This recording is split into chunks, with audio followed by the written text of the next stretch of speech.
So,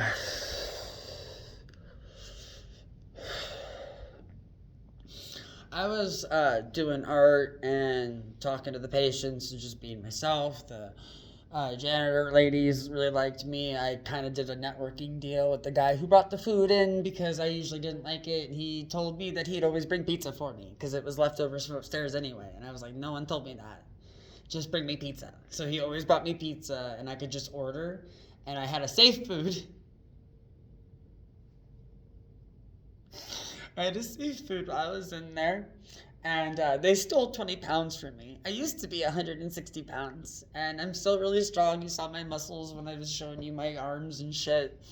And I'm not like really full of myself. Like, all of this is just for me to not feel like the small little boy in middle school and elementary school that was like abandoned and made fun of because he likes to cry. Oh, not likes to. I don't like to cry. I mean, it's healthy, but I have really big emotions. And I've always had to be in really big control of that. To the point I've had boyfriends think I didn't have any really emotions.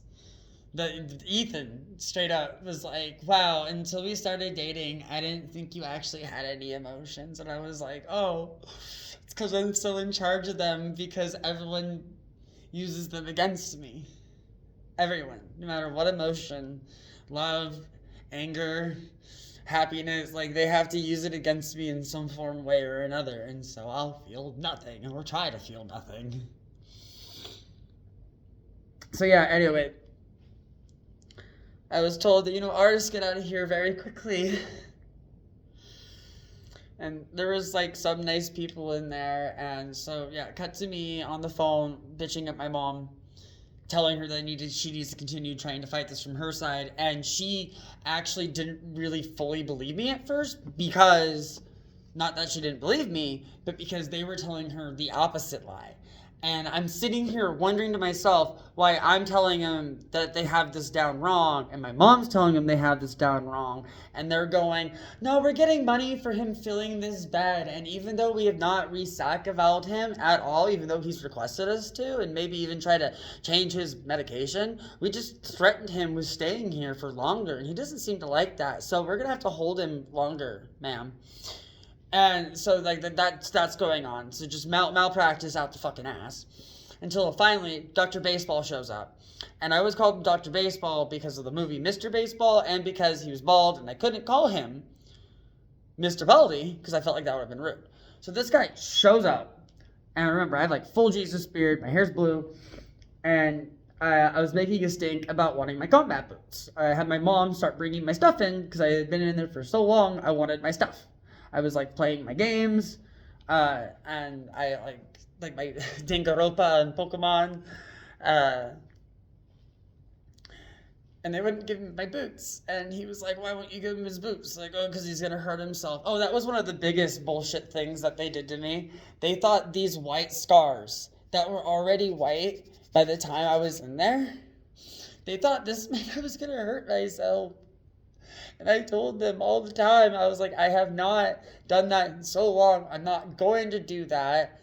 The fact that you think I'm going to, at like a moment's notice, like any sharp object, and I know that there's people in there who were like that, but I kept telling them, and I was under observation. I legit one time had to jerk off in my room with a fucking security camera.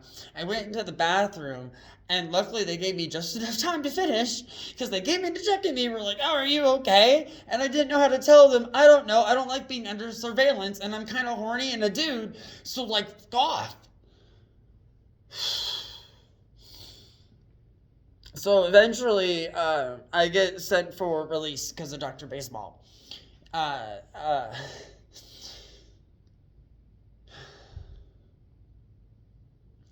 And Dolores, I'll never forget this. I was tying my shoes, and she was like, "Oh, wow, you do that very methodically." And I was actually taking offense to this because I was like, "Oh, what? Is this going to mean I'm crazy too?" Because everything I did in there, they were like, "You're crazy. You're crazy." One time I told them that I like having my TV in my room because I like to fall asleep to movies and stuff because of my parents, and we've always done that, so I don't care what you may think about having a TV in the room, I can go to bed at a moment's notice.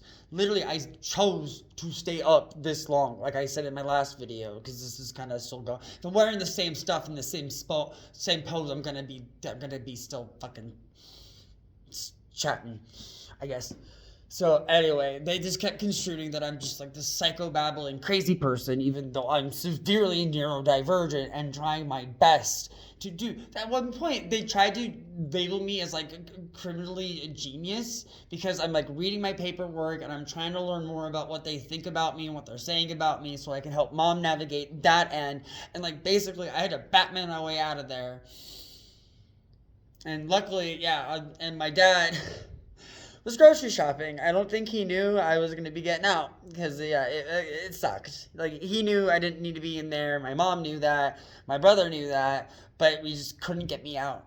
And so finally, my mom had to show up with the old family car, the Maxima. And I honestly think it was her last ride, the sweet Maxima.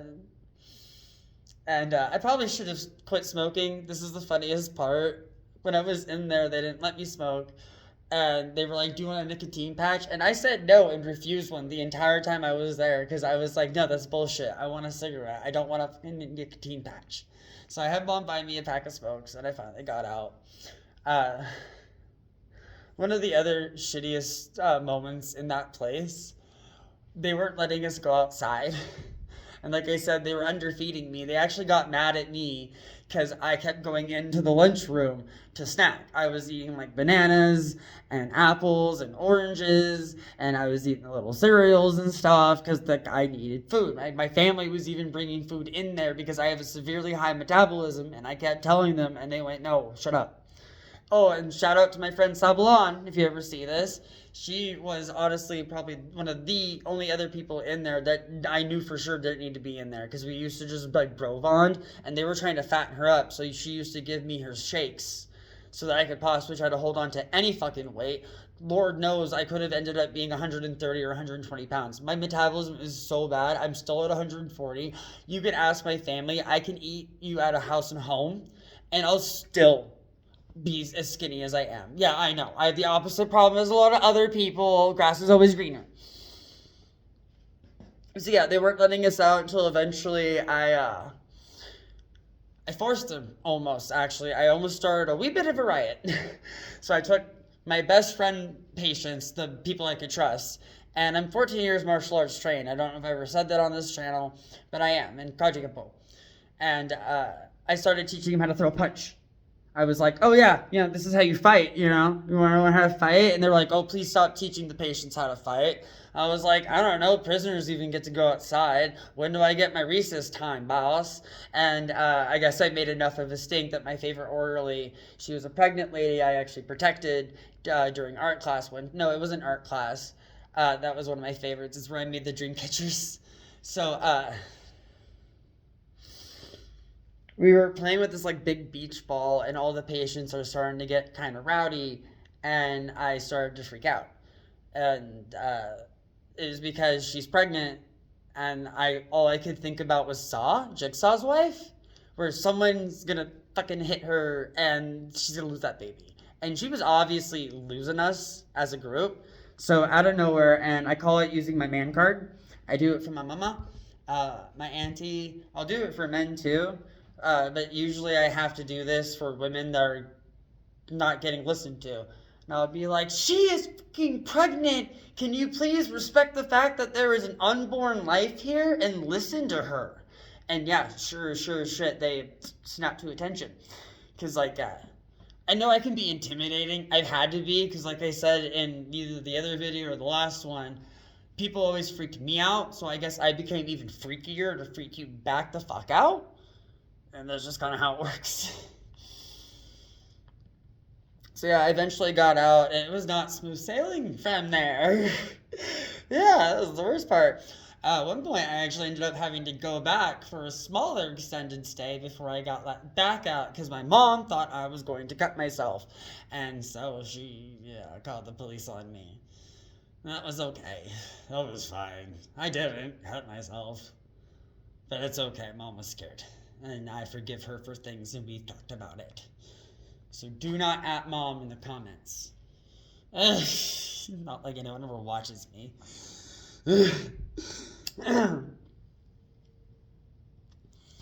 So, I got out, and I'm wearing my combat boots and my skinny fit jeans, and I used to wear a green sweater.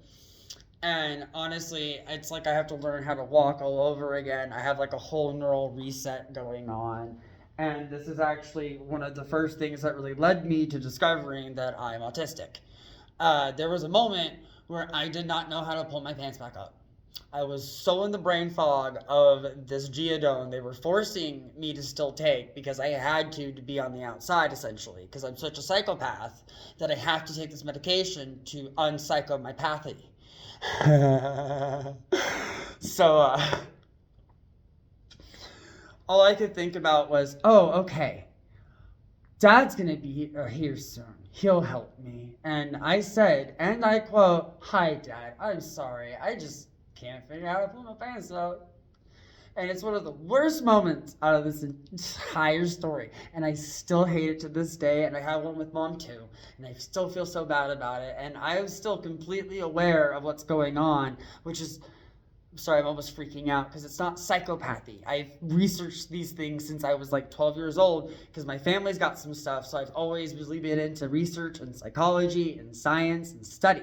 So anyway, being psychotic means you are out of touch with reality. There are certain levels of psychopathy that can lead to people being more in touch with reality, but their interpretations are like so out of the realm of possibility.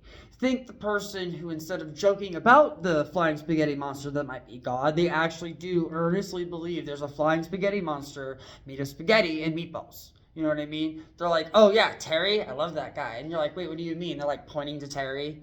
So anyway, they completely misinterpreted what I meant by my internalized voices. They thought I was saying I could hear voices. And I was like, no, I don't hear voices. All the voices are mine, but my thoughts are really fast and they think all on top of each other. I honestly can think in like 3D and even like 4D, and I can even think so far ahead that sometimes it's like almost predicting the future, which again is like a neurodivergent thing. So anyway, where was I?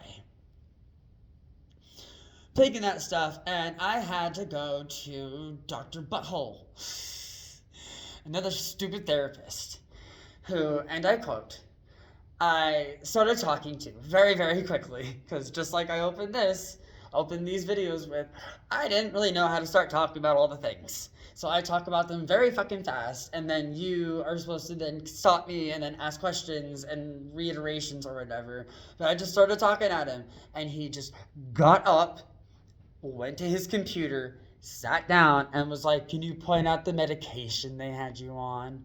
And I just pointed to it. I wanted to say so much more to him, but I was like, how dare you? We're being forced to pay at least $100 to come talk to you, and you can't even talk to me? Malpractice! Again, I wish I remembered this game like Dr. Rothenfuck. Rothenfletch. Ooh, speaking of his ass, I saw him once at like a Safeway or like a Fred Meyer's, and I shit you not, I walk in and I see him and he's like, and so I'm just like, I don't know what people think of me, but it's getting fucking ridiculous. That's why I bury the lead in these videos. I'm essentially a fucking hermit again. I'm still trying to talk to dudes to try to find a love of my life in order to maybe have a child, or I'm gonna have to go through that alone, either adoption or surrogacy. But yeah, I'm just kind of sticking to my family. Video 3 out.